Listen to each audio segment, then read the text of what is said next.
perspective of our own home planet, which you see here, a picture taken from the space station of the aurora borealis, or the northern lights. Really a remarkable perspective. So what I'd like to start with this morning is by introducing some of the characters that will be and participated in our studies.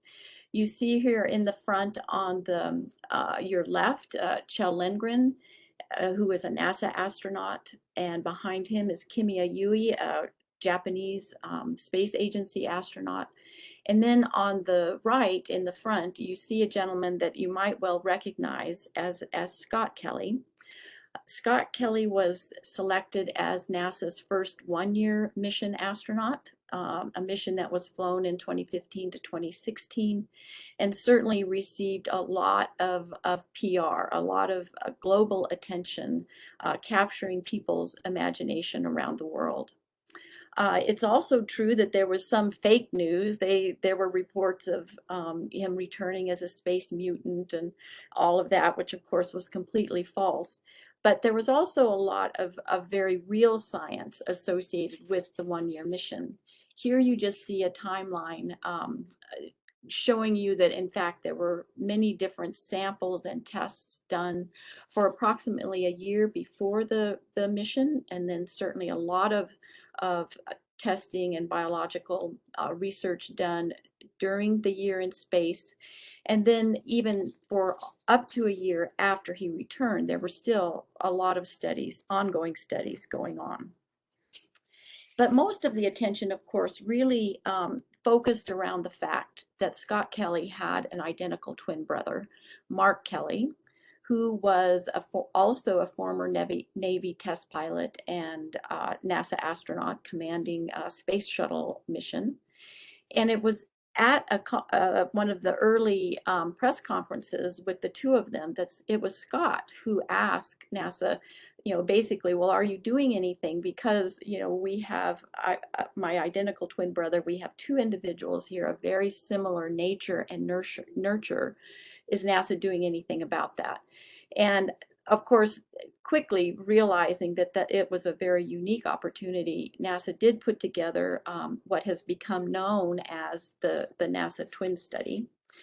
And they selected 10 investigations from around the country for really one of the most comprehensive studies of the human health effects of long-duration spaceflight ever conducted. And was the first time that NASA ventured into this whole realm of omics-based studies, so sequencing DNA and RNA, looking at genomics, epigenomics, almost any kind of omics you can imagine, proteomics, metabolomics, the immune system. They also looked at some of their more standard measures like physiology and biochemical profiles, cognition, and then what we'll talk mostly about today are telomeres.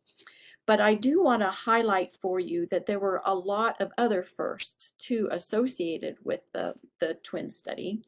And so I'll just quickly go through, give you a flavor for each of the investigations that occurred as part of this twin study.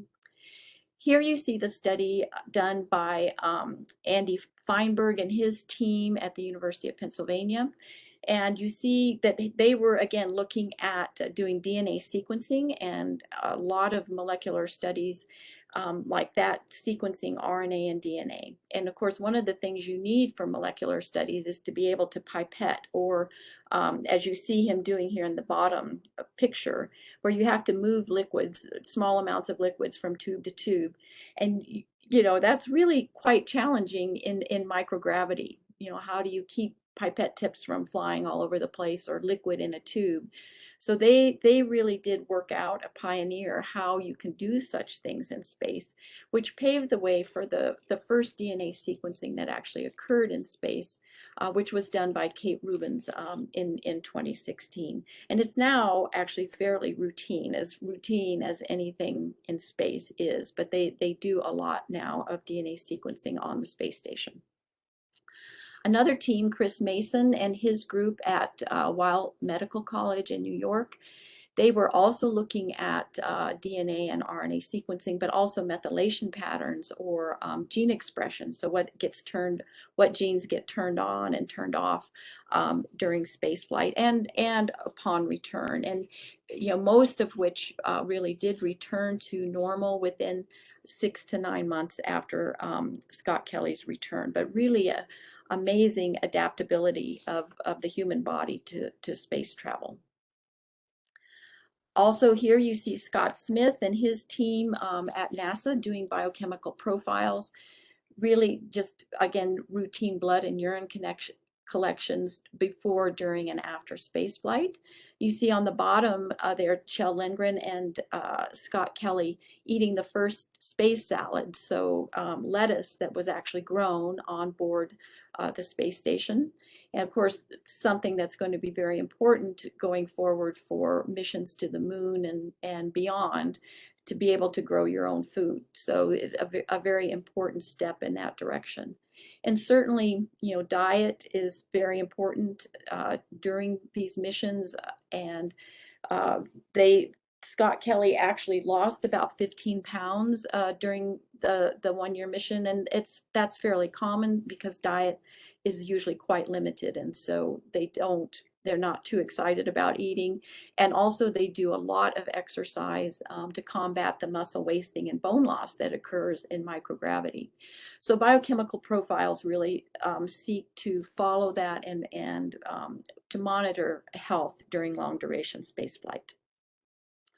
Emmanuel Mignot and his group also they are the ones that did the immune studies and found a striking inflammatory response upon return to Earth, which is something that had been observed previously. But they also were this was the first time that they tested a vaccine in space. So you see on the bottom there, you see Scott and Mark each giving themselves a flu vaccine. And in fact, the immune response for both of them was very much the same. And that was the first time that had been tested. Stuart Lee and his team at NASA looked at cardiovascular effects, really looking at this artery structure and function. You see here some of the equipment that is actually on board the station, where they can monitor these endpoints during spaceflight and on the space station. And again, although they observed changes during flight, most everything returned to normal within about 6 months of return to Earth.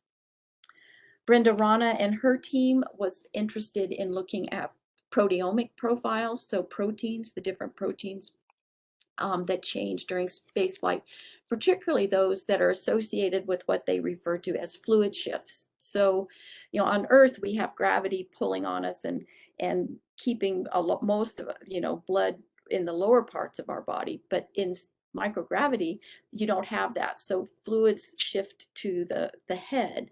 And that's why sometimes when you see pictures of astronauts on the space station, their faces will look puffy. It's this fluid accumulating in their head, and that can also increase intracranial pressure and result in headaches. It can increase the pressure in the eyes as well, and so there can be visual effects as well. And again, you see Scott Kelly here and Kimia Yui on the bottom actually using some of the equipment on board to measure the pressure in the eye. Matthias Basner at the University of Pennsylvania was doing the cognitive tests, computer-based tests during flight on Scott and Mark on the Earth, doing their cognition tests. And again, like I mentioned, it's all very much computer-based. And he does this with most all of the astronauts as well. But for Scott Kelly, there was definitely a decline in cognitive function when he returned to Earth. And in fact, if you are interested or have read his autobiography called Endurance, Scott himself says that he really didn't feel like himself for about 9 months after he returned to Earth. And that was very consistent with what a number of these studies were finding as far as his body adapting back to gravity and life on Earth. And in case you've ever wondered what the outhouse on the space station looks like, this is it. It reminds me of 2001 Space Odyssey, that it's going to require quite a few instructions. But the Fred Turek and his team at Northwestern University were the first ones to really do a study of the microbiome, the gut microbiome during spaceflight. So a first for that as well. And certainly there were changes during spaceflight, but again, the microbiome seemed to really reestablish itself fairly quickly upon return to Earth. So that was a whirlwind tour through some of the studies of the twin study, and I hope it gives you kind of an appreciation of how comprehensive it was. It also really was at the cutting edge or frontier of personalized medicine approaches for monitoring health effects in individual astronauts, and really represents the future, and how NASA plans to monitor crew health in the future. So there's basically really little doubt that Mark and Scott Kelly are the most profiled pair of twins anywhere on or off the planet, and certainly they're also one of the most interviewed. It's interesting that one of the questions that often comes up is the question of aging, and asking Scott whether or not he would return to Earth after his space travel younger than his brother Mark. And this, of course, was often asked in the context of watching the movie Interstellar, or in the context of Einstein's twins paradox and thought experiment in special relativity. But because the space station isn't traveling at the speed of light away from us or relative to us, the time dilation or time difference would be very small. And those who have done the calculations assure us it would only be perhaps a few milliseconds different. But the question of aging, even so, is still very important in the context of long duration spaceflight, because not only could aging be accelerated, but all of the degenerative pathologies that go along with it, like dementias, cardiovascular disease, things that could affect astronaut health and performance during a mission, is also very important. And so that question, the question of aging, is actually where we come into the twin study, because it was the first time that NASA has actually had studies of biological marker of aging in the astronauts.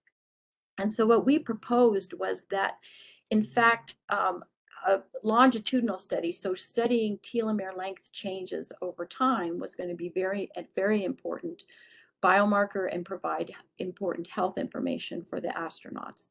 And that's because telomeres shorten as we age, and they're also influenced by a number of factors, not only aging or cell division, but also all kinds of different stresses, which certainly they would be under, like nutritional and psychological and physical stresses, as well as environmental exposures, microgravity, and the UV and ionizing radiations that they encountered during space travel also influence the rate at which telomeres shorten.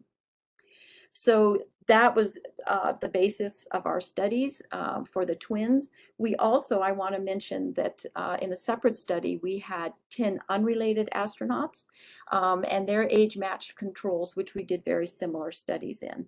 And one of those is Kjell Lindgren, which you see down in the bottom there with the Colorado flag. We call him our Colorado astronaut. He attended the Air Force Academy. He attended CSU for his master's, and he went to the medical school in Denver for his medical degree.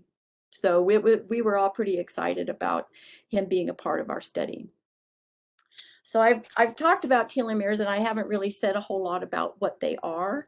Telomeres are just the natural ends of our chromosomes, and that shorten with cell division, and so as we get older. But all these other factors, like I mentioned, like inflammation and oxidative stress, many of these things really do influence that rate of telomere erosion.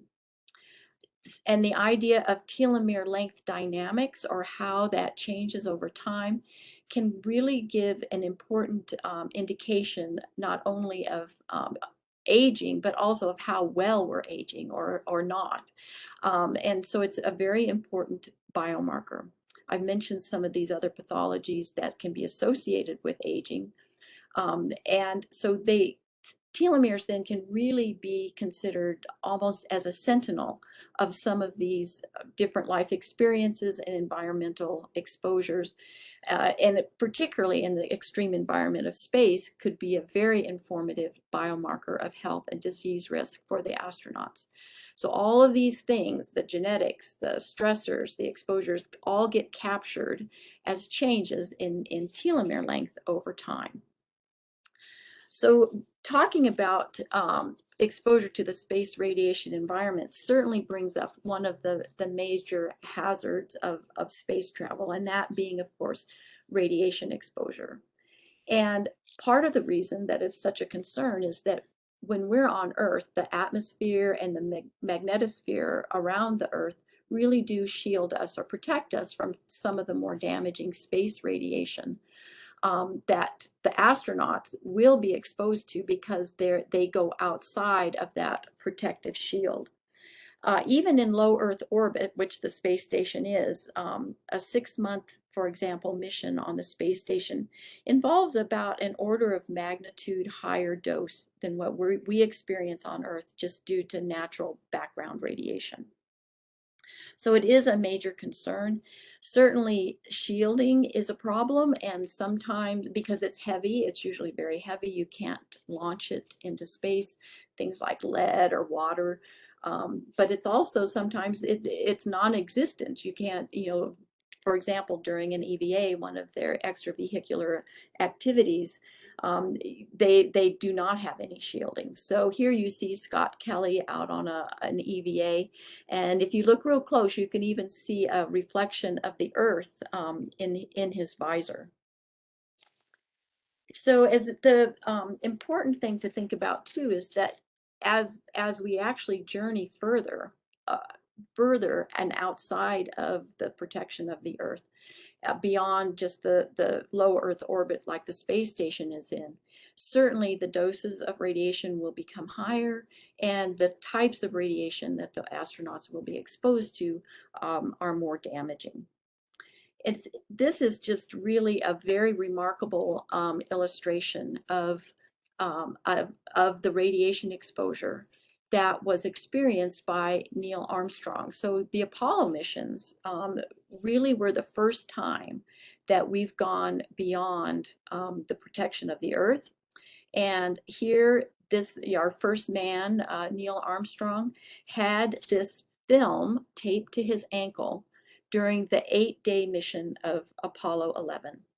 And you can see here tracks of radiation that have, penetrated and gone through this film.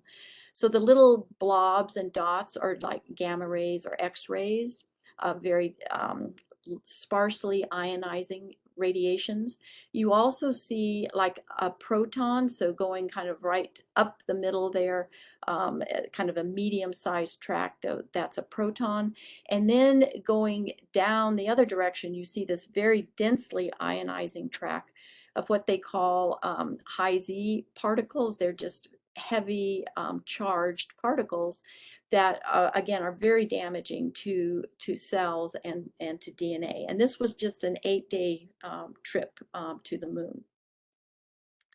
So our mission then, or our objectives for our part of the twin study, was to really test the hypothesis that all of the stresses and everything in the radiation exposure, all the other kinds of stresses associated with long duration space flight would really accelerate telomere shortening. That could then accelerate aging as well as all of the pathologies that go along with it. Our aim was to assess then, of course, the differences in telomere length over time, so before, during, and after, and between the twins. So Scott Kelly spending a year in space, Mark Kelly spending the same year on the ground on Earth, and making comparisons between those two and trying to identify spaceflight specific factors that actually influence telomere length dynamics. We were also fortunate because we had this other cohort of astronauts, unrelated astronauts that I mentioned earlier, that we did very similar studies in. So we had astronauts primarily on 6-month missions and their age and sex match controls on Earth. And with that population, we could then also evaluate some of the genetics and individual differences and susceptibilities that influence telomere length dynamics. So although our experimental design is really very straightforward, collecting blood samples before, during, and after flight, the execution of this was very challenging. You can imagine all the training schedules of the astronauts before flight, the year before flight is very, very demanding and so difficult often to catch up to them and do blood draws. Certainly the most challenging, though, were the samples that were collected during flight or on the space station. So you see there a couple of the astronauts that are actually helping each other to do the blood draw.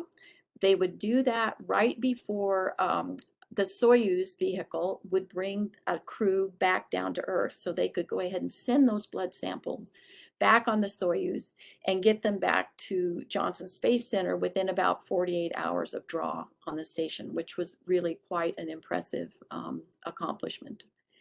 Then post-flight, we also had a number of collections. Again, you can imagine that some of these are challenging, not the least of which is many of them retire not long after they get back. So, keep trying to catch up to them again post-flight was also challenging, but really a remarkable opportunity. And I think particularly, again, with the twin study, just to emphasize that, yeah, we only had, 2 individuals, one in space and one on the Earth, but we had so many investigations and so many other endpoints that we could seek associations and correlations that made it so powerful, because it wasn't just observations, it was that we could actually make some correlations with other endpoints. So now I'll just go ahead and show you some of our data. We'll just kind of run through it and give you a flavor for what our findings were. Here, I mentioned now that we're measuring telomere length and doing that before, during, and after spaceflight. Here you see Mark Kelly is always in green, so think of him on the Earth, and then Scott Kelly is in blue, so he's in space. And you can see then this time course. Here we're looking at average telomere length, which is done just from DNA from those blood samples that we got, and done with the qPCR assay. And you can see that if we look at the green bars, very, very, Mark Kelly's telomeres were very stable throughout the study. And we see then when we look at Scott Kelly in blue, however, we see that mid-flight, during flight, quite the opposite of what we imagined would happen, is that his telomeres were overall longer during spaceflight. And then they shortened significantly when he came back to Earth.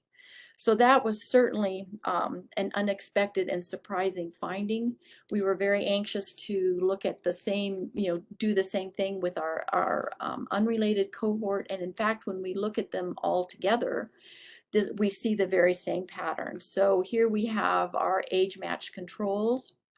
We then have all of the pre-flight, mid-flight, and post-flight measurements of telomere length.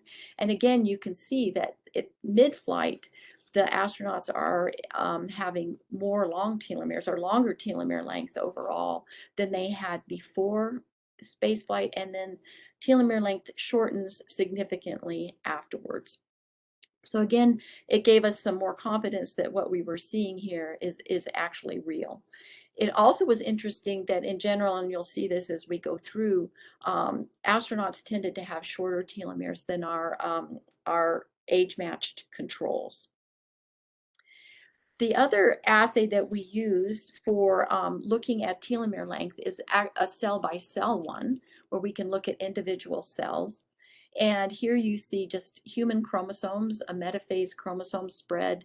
And it's been hybridized with a fluorescent probe that's complementary to the telomere sequence. So it lights up telomeres, in this case, in pink or red.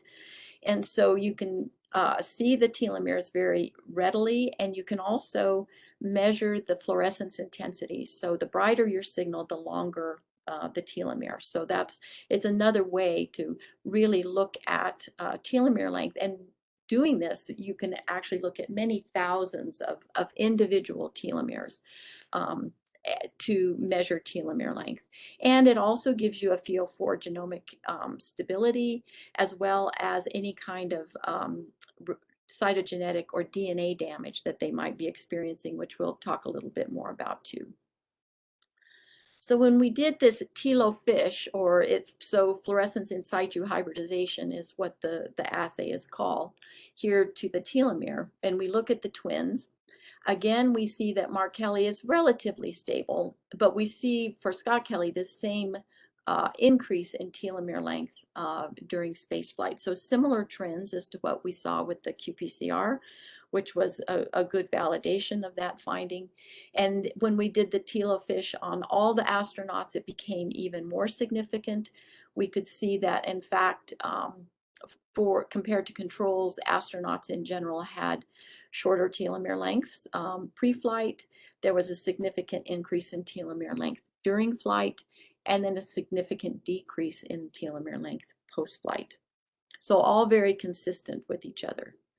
The other really important thing that we could do with our telomere fish data, since we had individual telomere lengths, we could come up with these distributions of telomere length. And here you see across the top, this is Mark Kelly, and you see short telomeres on the left in yellow, going all the way over to the longest telomeres in red. So you can see what I mean by these telomere length distributions. Again, for Mark Kelly, very stable across the length of the study. If we look at the bottom panel for Scott Kelly, this is a little different story. You can definitely see differences and shifts in the numbers of short telomeres and long telomeres. So again, if we go from pre-flight on the left to the middle panel, you can definitely see this shift toward more long telomeres, and then this really dramatic shift post-flight on the far right, where he has many more short telomeres. So this really confirming that it wasn't just average telomere length that was changing, but in fact, he's actually having more long telomeres during spaceflight and more short telomeres post-flight. And that's really where I think, some of the health consequences could be going forward. If I still haven't convinced you about elongated telomeres during spaceflight, we also, in collaboration with a couple of the other investigators in the twin study, were able to look first across the top here by sequencing. So sequencing the DNA in the same samples that we looked at, Chris Mason and his group also showed that, in fact, Scott Kelly, in this first panel under TW, you see mid-flight, he had more long telomeres, even when they looked by sequencing. Whereas Mark Kelly over on the right, again, was very stable throughout the time of the study. In the bottom panel, here we have Kumar Sharma, another investigator in the twin study, who had urine samples, and he looked at telomere length by PCR in those. And once again, we have Mark Kelly here in the yellow bar. And then when we look at Scott Kelly before, during, and after spaceflight, we see the identical pattern where telomeres were longer during spaceflight. So really, regardless of the mission duration, regardless of the means of measurement, and even the tissue or the blood, in different tissues, we saw this phenotype of longer telomeres during spaceflight. So we were also, of course, kind of interested in, well, what about the rest of the chromosomes? So we've talked a lot about the telomere as the end of our chromosomes. But just to remind you about the chromosomes are actually just very long molecules of DNA, the genetic code, the genetic material, just condensed and wound down into these very characteristic shapes and sizes of chromosomes. And one of the things, I mean, certainly we were interested in looking at DNA damage responses, because one of the things that ionizing radiation does is damage DNA. It breaks DNA. And so it breaks chromosomes. And when those chromosomes or those broken ends get back together again, they can do so correctly and they can also do so incorrectly. So you can get these chromosome rearrangements either between chromosomes, so like a translocation that you see here kind of in the middle of the screen, so rearrangements between chromosomes, or you can even have rearrangements within a chromosome. And so that would be here like this inversion, the INV3, where you see some of the signal popping over to the other side. So that is another signature of ionizing radiation and induced DNA damage, which leads to chromosome aberrations or rearrangements, which really provide a very important signature of radiation exposure. So that's why we were really very interested in looking at the rest of the chromosome and evaluating chromosome aberrations as a means of confirming or getting an idea of the type of radiation exposures that they were experiencing here for Scott Kelly, again in blue, and Mark Kelly in green. And you see in the striped bars, these are translocations, so rearrangements between chromosomes. And you can certainly see that in Mark and Scott Kelly, very, very much the same before flight. And then we see then during flight, though, we see an increase in translocations, as you would expect from radiation exposure, and then they start to drop off post-flight. If we look at inversions, which are the rearrangements, remember, that occur within a chromosome, also radiation induced, again, we see fairly similar between Mark and Scott Kelly before flight, but look at what happens during flight, a large increase, and then it actually, the elevated levels of inversions remained up to 9 months to a year after space flight. And that's a lot because a lot of these small inversions don't really kill cells, so they actually survive. But they can definitely contribute to genomic instability, which is why they are a concern.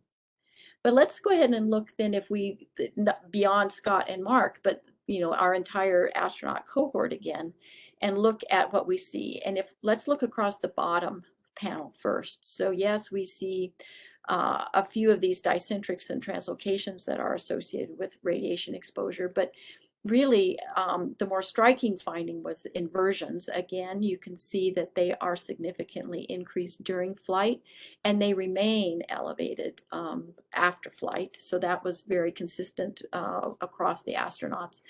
The other interesting phenotype that we saw were these satellite associations, and I'll show you what that means, but they were very spaceflight specific, and they have previously been associated with low dose rate exposures in occupationally exposed hospital workers. So that was a very important and confirming type of assay and finding. If we look across the top panel, we see more recombinational events, which we did see increases in during space flight. But the one I'd like for you to highlight and for you to notice is this, what we called heterogeneous sister telomere lengths. So that again was very, very spaceflight specific, something that was occurring during spaceflight. So let's just take a look at what these look like. Again, here on your left are these heterogeneous sister telomere lengths, and you can see how different the telomeres, the length of the telomeres are just between the two sides of the chromosome. And the satellite associations on your right are where the telomeres on the very short arms of some of the chromosomes will actually associate with each other. Again, as I mentioned, both of these are really evidence of either low dose rate ionizing radiation exposure or the associated chronic oxidative stress that's associated with that. So our cytogenetic studies are really giving us some very important mechanistic clues as to what might be going on in space and resulting in the phenotypes that we're observing. If you know, there's certainly a lot more to this story, and if you're interested in following up on any of this, I would point you to these manuscripts. The original twin study was published in 2019 in Science. And then at the end of 2020 and beginning of 2021, a whole series of manuscripts, companion manuscripts, came out across Cell Press, so including ours, but as well as the other studies as well. So just to summarize our findings, I can provide a brief overview of that. And really, telomeres in space proving to be robust biomarkers of health. And the twins certainly did start the study with relatively similar telomere lengths as we would imagine because of the genetic component of that. Astronauts in general tended to have shorter telomeres than their age and sex-matched ground controls before flight or at baseline. I didn't talk a lot about telomerase activity because those assays turned out to be quite challenging during spaceflight, but again, they were pretty consistent across Mark and Scott. Significantly longer telomeres were observed during spaceflight in all the crew members for whom we had samples and in all of the different in-flight samples that we analyzed. Telomere length shortened very rapidly upon return to Earth. For Scott Kelly, we actually had samples within about 48 hours, and even at that early time point, we saw a dramatic and significant telomere shortening. So in general, the telomere length stabilized over the course of the next 6 to 9 months, but we did see these dramatic shifts in telomere length distributions and the populations of short and long telomeres. And as I mentioned, I think that's really where these individual differences and how that occurs is what's going to be important to monitor long term and have the health and aging implications. We have gotten, or so where are we to date as far as thinking about what underlies, what's the mechanistic insight that we have? Why do we think any of this is happening, particularly the changes in telomere length? And certainly I think the clues that we have are pointing to the chronic exposure to space radiation at this low dose rate exposures to the space radiation environment. We certainly saw persistent DNA damage responses during spaceflight. I mentioned the inversions and satellite associations, both signatures of radiation exposure. Other studies also supported mitochondrial dysregulation and chronic oxidative stress during spaceflight. So those are both problems for telomeres that would indicate that we're having ongoing damage to telomeres. And in fact, it did correlate, chronic oxidative stress correlated with the telomere length dynamic changes that we saw, and is very consistent with what we saw cytogenetically as well. It's kind of interesting. We had two sets of twins actually that were climbing Mount Everest, and we were able to do, again, very similar studies and a somewhat similar extreme environment with elevated radiation exposure and oxidative stress, and we saw elongated telomeres in the climbers as well. Another thing that we saw in the astronauts was this increased cell killing or reduced white blood cell counts. Lymphocytes are very, very radiosensitive, so again, it could be an effect of the radiation exposure.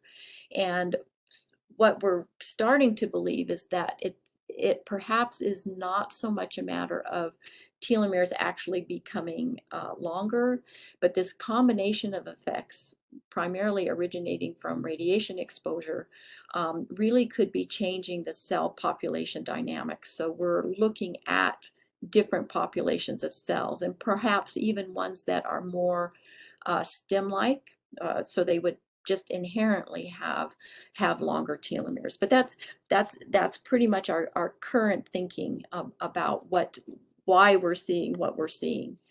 And at this point, you might just be asking yourself, well, why do we care? Maybe I'm not going to be going to space, but you know what? Maybe you will be too. So I think part of that too is that we all of us care about aging and living our best lives and improving and maintaining health span, not just living longer, but improving health span.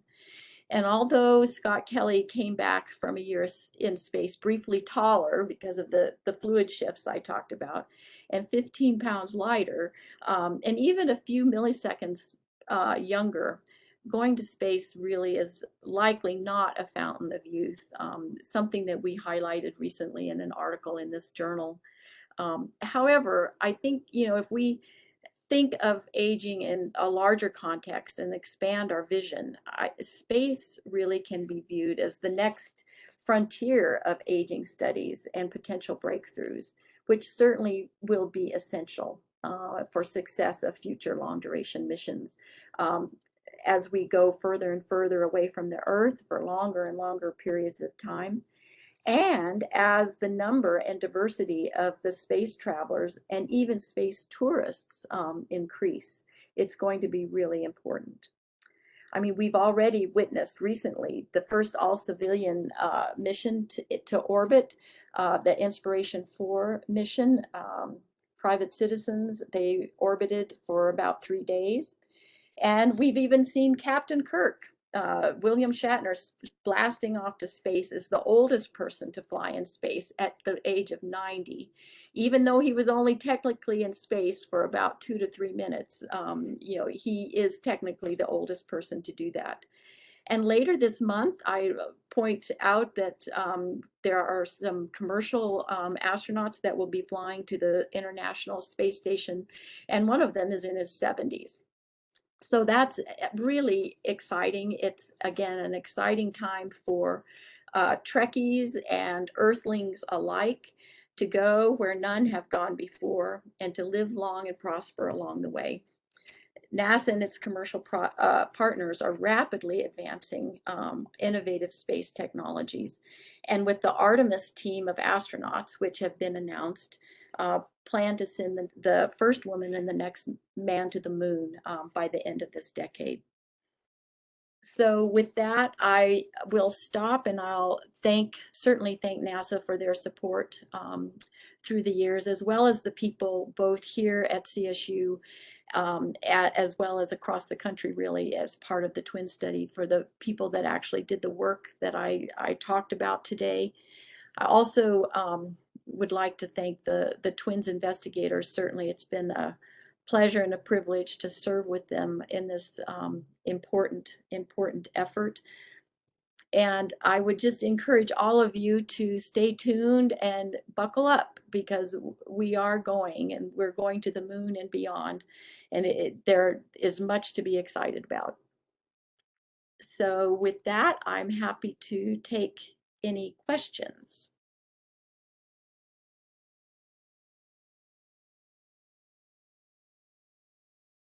Have I lost you?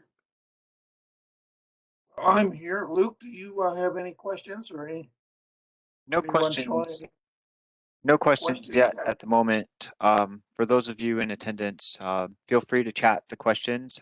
You don't have to send them directly to me, but you can just post them to everybody in the chat so everyone can see them.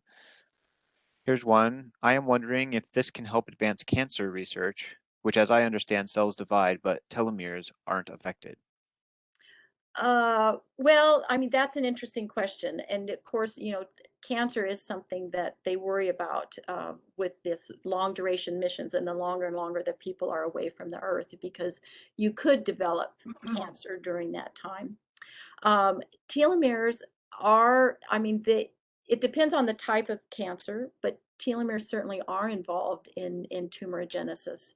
And it can be both short and long. I think primarily most of them are associated with short telomeres and genomic instability. So if in fact, this is happening during space flight, it could increase their risk of developing cancer.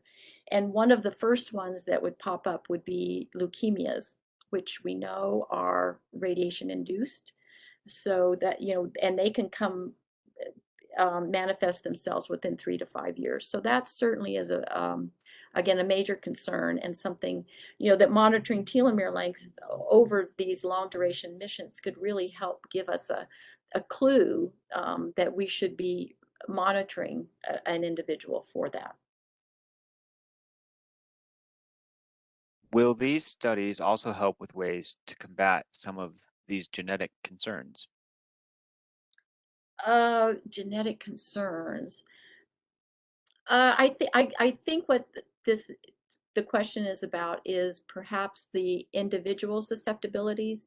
Yes, we saw a lot of differences between individuals. So I was showing you averages, when we put all of the astronauts together that we had, to get an idea of significance, what was significant and what wasn't.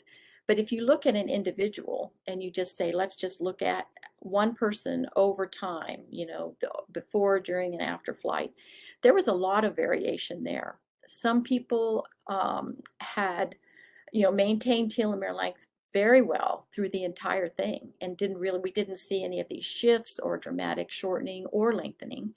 And there were others on the opposite end of that spectrum. So they did have, regardless of age, they still had very short telomeres, or they had very dramatic responses to spaceflight.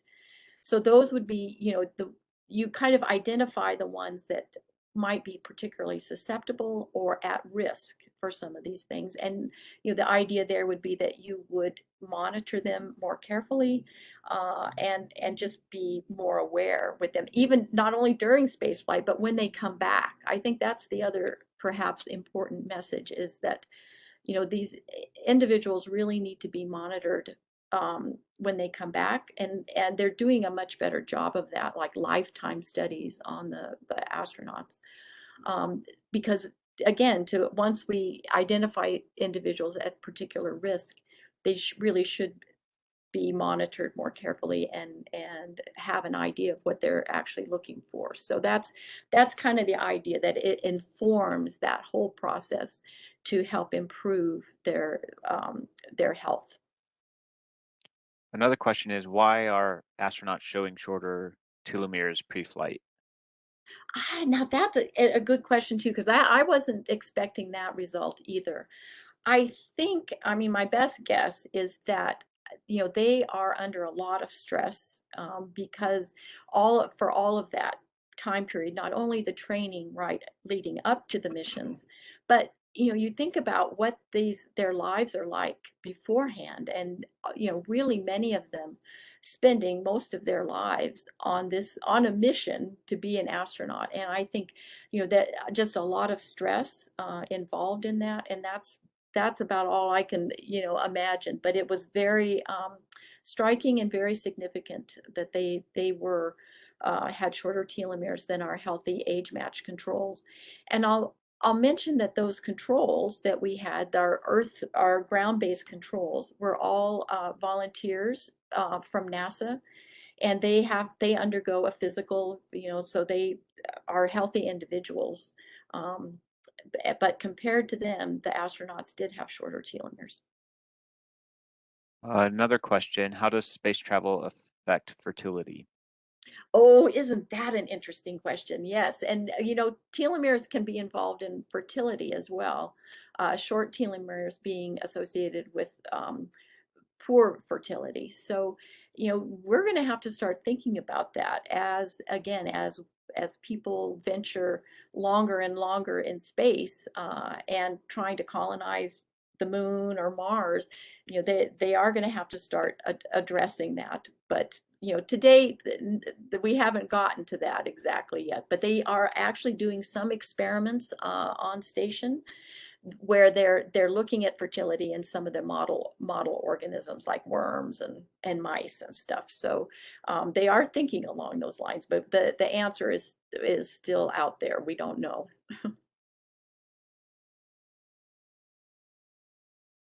Right, that's all the questions I've had in the chat so far. Okay. Well, kind of along those lines too, you think about, of course, reproduction and fertility, being important as we go forward. Certainly, I kind of touched on the fact that they'll also have to be able to grow food or have some other source of food because you're too far away from the earth to get resupplied like we do now with the ISS. So that's going to be another really important thing. And if you watch The Martian, that's kind of was the idea there that he had to figure out how to grow potatoes in space, but or on another planet. So there's a lot of big challenges ahead, not the least of which is radiation exposure. Dr. Bailey, I certainly appreciate you sharing the information with us. It's fascination connection between the impact of space travel and the aging process. I was very much interested in your comments on the aging process as to how it affected or didn't affect it. And the questions that are coming up now, I think, are very appropriate. As you mentioned, every day we're seeing something almost every day we've seen something new regarding space travel. And I can remember when they first started talking about it back in, oh golly, uh, probably even before then, but the earliest I remember is back in the 60s. They were talking about putting someone on the moon. And then progress since then. And now we got 10-minute rides. And what's it going to be like in the next year? And what's going to be the effect on these people? And are they even aware of it? Are Well, these I people think made aware of what the effect is going to be on them? yeah. Is it some kind of pipe dream they have, or are they cognizant that there's, as you mentioned, they have to grow their own exposure to radiation, different other things that they hadn't already been made aware of, I guess. Again, Yeah. I'd like to thank you for your very informative. I found it very interesting. Well, Pages and thank you. pages of notes here, but some of it went a little above me a little bit. Well, But I it's think just it's been a something to pleasure. appreciate. So I'd really like to appreciate you, and anybody else got any questions? And I don't see any coming up here. So Yeah, again, I'd well, like to thank I might just pick up on one thing that you just said too, and that is about, as they start allowing and people, more like you and me and, everyday people you. going to Right. space, that's a very different thing than these individuals who have trained their whole life and they passed, I mean, they're, essentially a very healthy cohort. What starts to happen to, more normal, regular people when they Right. go up, and that's something that they really do have to address. And I know that they are at least putting these people through some small training, and passing a physical and that kind of stuff. But that's a whole new story, a whole new story. Yeah, it's not like getting in your car and driving around the block. Oh, Do it's that. not. No, it's not. Oh gosh. But I think I'd do it. I'd go up in one of those that you're only up there for 3 minutes and come home. I'm lucky to make it down into the driveway, so I'm not sure. Okay, again, thank you for You're your very welcome. presentation. Thank you again, Dr. Bailey. Very fascinating studies and a lot of more information that needs to be continued to research, as you just mentioned. So thank you for your passion and your expertise and sharing this unique information with us today. Well, you're very welcome. And like I say, boys, do stay tuned. There's a lot of exciting stuff ahead. Oh, yes. Okay. Good. Thank you. Well, Luke, if you can put up the next slide.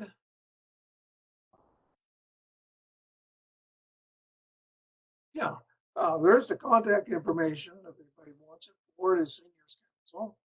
There's the website that we have and email address and the Facebook. So we got 3 different options that you can contact us with.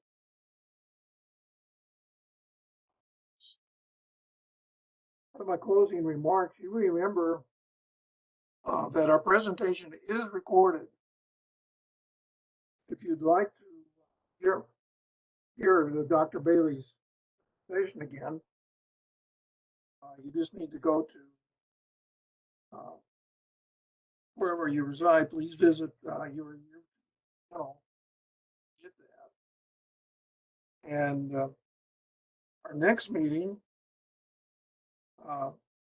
will be on April 7th at 10 a.m. And as Tiffany has mentioned, Dr. Linda Van Meter will be providing tips and guides for us to use those difficult conversations with our younger family members. And it's this presentation will be helpful. And also, in addition to that, our First Friday update for this month will be coming out tomorrow. So look for that. If you'd like to receive a copy directly to your email, or you'd like to offer comments on today's presentation or share an idea, please contact us by email, and that email address is on the screen. And just one other thing I'd like to mention. Linda, are you still with us? Notice you were in the participants here a little ago. I noticed that a new point for Linda, about Linda, you may speak now. Yeah, I'd like to have Linda mention the article she just wrote, and I just got the email on it this morning, and have her just let us know about the email or the article she wrote and or the publication she wrote, which will be Yes. Excuse me. Can you hear me? Yes, thank you. Hi, everybody. My name is Linda Odell, and I'm the publications chair and help with managing and coordinating the articles that provide great educational information. If you take a peek, if you check out Primetime News, they have an online website, and it is for all areas, including Douglas County. And you can check out their online version. It is a seniors council article, which basically is introducing the council. And then from each month from there, there'll be educational articles about specific topics. They also have a print version that you can pick up. It's free, and you can find it in many local places around town. And it also will have those educational articles. This is a new one we just started. So in addition to that, if you've not already seen, the Colorado Community Media also does monthly articles, and you will see an educational article in that online as well as in their printed versions. Those are also free, and those are all around Douglas County. And there is also the 50 Plus Marketplace, and those are free as well, and you'll see those in various places around the county. So anytime you're out, feel free, pick up a copy and or look online, because they're great articles about a lot of our presentation topics and other types of educational information. Okay, well, thank you, Linda. Yeah, I know your hard work putting that together. And I have seen a couple of those. I haven't seen them on prime time yet. Well, I saw what you were giving them, and it's a really good information. I would encourage you to get a chance to pick up one or all three of those publications to see what's going on, and to share them with other people too as they go. So again, thank you, Linda. You're welcome. And appreciate your hard work again. Okay, I'd like to thank you for joining us today, and we'll see you next month. And in the meantime, get some vitamin D while we can on the sunshine for the next few days. So if you can, walk around the block and wave to your neighbors. I'm sure you will feel better about it. So with that, I'd like to thank you for this. See you next month.